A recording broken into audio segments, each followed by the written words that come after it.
Et à l'époque, ceux qui ont inventé ce slogan de Al-Aqsa en danger, c'était les frères musulmans égyptiens, sur l'instigation du grand mufti de Jérusalem, Al-Husseini, le tristement célèbre mufti pro-nazi.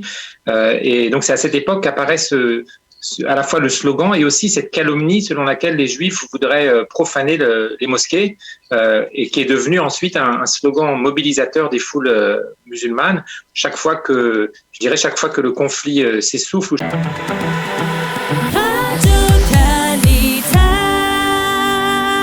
Nous allons continuer à parler du mont du Temple après avoir parlé avec Yehudit Bokovza, qui était hier donc sur le mont du Temple. Nous parlons avec Maître Pierre Lursa. Pierre, bonjour, Boker Tov.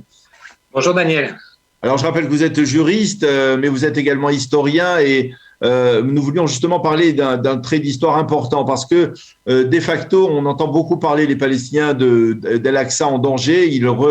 C'est récurrent dans leurs appels à mobiliser la population palestinienne et les fidèles palestiniens.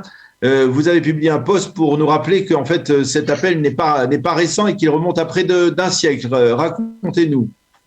Oui, c'est un slogan qui a été inventé dans les années 30.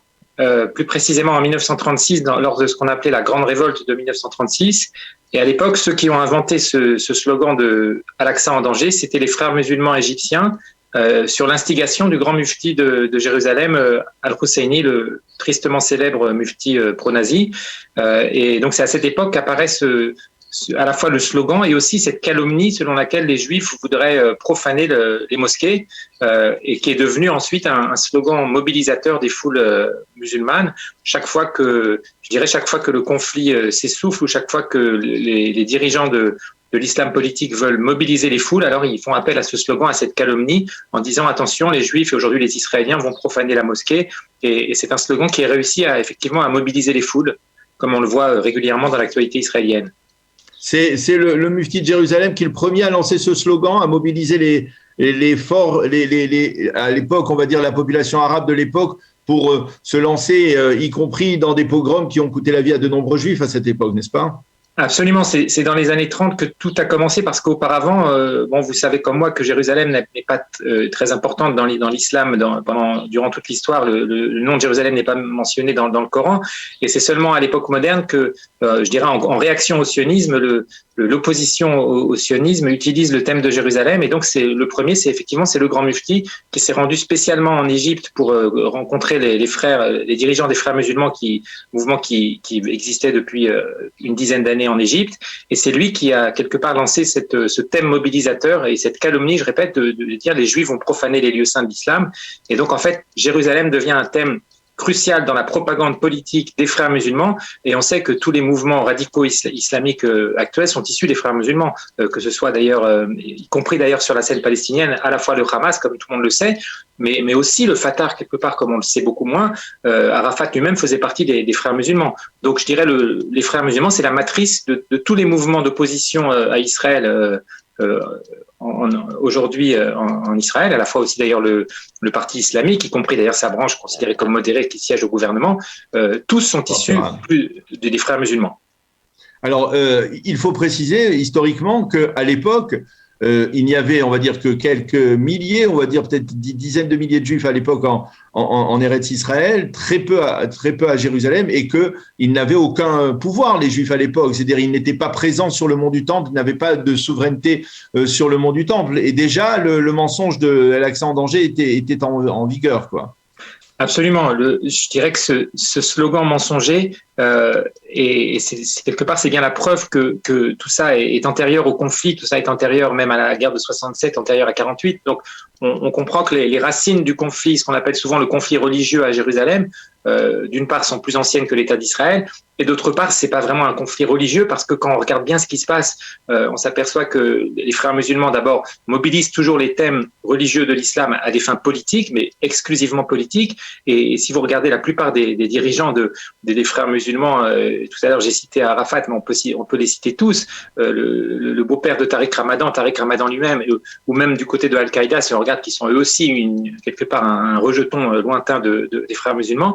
On sait que les terroristes d'Al-Qaïda allaient tous dans des nightclubs et buvaient de l'alcool. Et on voit hier, ce qu'on a vu hier sur le mont du Temple, c'est des musulmans qui avaient stocké des pierres dans la mosquée et qui étaient en chaussures à l'intérieur de la mosquée. Donc on voit que c'est des gens qui n'ont pas une grande conscience religieuse, pour employer une litote, mais qui ont mobilisé les thèmes religieux de l'islam à des fins exclusivement politiques et aux fins du djihad, évidemment.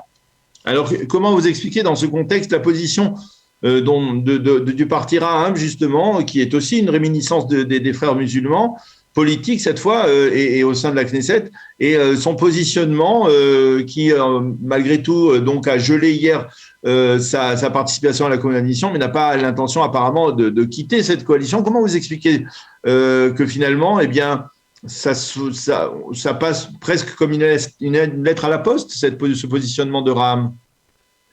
Je pense que c'est pas très très étonnant finalement que un parti issu des frères musulmans soit prêt à faire preuve de pragmatisme politique entre guillemets, mais toujours dans un but bien précis. Et d'ailleurs, les députés le disent eux-mêmes. On siège dans la coalition, où j'ai entendu un membre du conseil de la Choura qui disait « on siège dans ce gouvernement tant qu'on peut obtenir tout ce qu'on veut obtenir. On siège dans ce gouvernement uniquement au service de notre public arabe. Et donc, tant qu'ils peuvent en obtenir des avantages, ils continueront d'y siéger. Et si un jour leur position devient intenable en raison d'un embrasement, d'un nouveau conflit comme il y a eu l'année dernière, alors peut-être qu'ils seront amenés à s'en retirer, mais je dirais que ça sera toujours à reculons parce qu'ils savent bien qu'ils ont intérêt à siéger dans ce gouvernement. Ils reçoivent et notamment beaucoup d'argent, beaucoup de subventions. Pourquoi, Pierre, finalement, on a l'impression que le gouvernement israélien, on va dire même l'ensemble des gouvernements israéliens, pas seulement celui-là, mais peut-être aussi les prédécesseurs, ceux de Netanyahou, n'ont jamais mis en avant ce que vous nous expliquez aujourd'hui, c'est-à-dire ce mensonge, on va dire, érigé à l'état d'idéologie de la part des Arabes israéliens ou de la part, pardon, des Palestiniens de Jérusalem.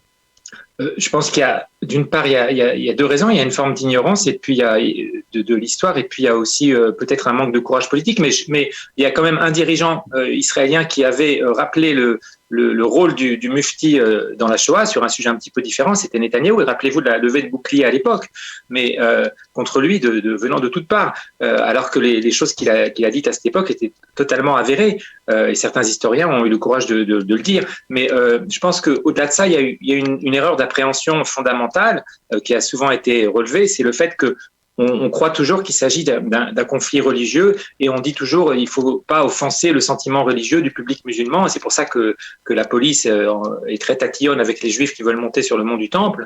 On dit toujours le baril de poudre du Moyen-Orient. En fait, ce baril de poudre, si tant est qu'il existe vraiment, en vérité, il n'y a aucun fondement religieux et c'est purement politique. Et on le voit bien dans les événements des derniers jours. Et donc finalement, on appréhende ce conflit comme un conflit entre deux religions, alors que en réalité, il s'agit surtout d'une opposition politique et violente au sionisme et à la présence des Juifs en Eretz Israël. Eh bien, Pierre Lursa, merci beaucoup de nous avoir clarifié ce point extrêmement important, donc sur ce mensonge, mensonge récurrent de la part des Palestiniens autour de la mosquée d'Al-Aqsa en danger. Merci de nous avoir précisé cela. C'était très, très important de le mentionner. Bonne fête de Pessah et Chag Sameach Moadim les Simcha. À bientôt. Moadim les Simcha.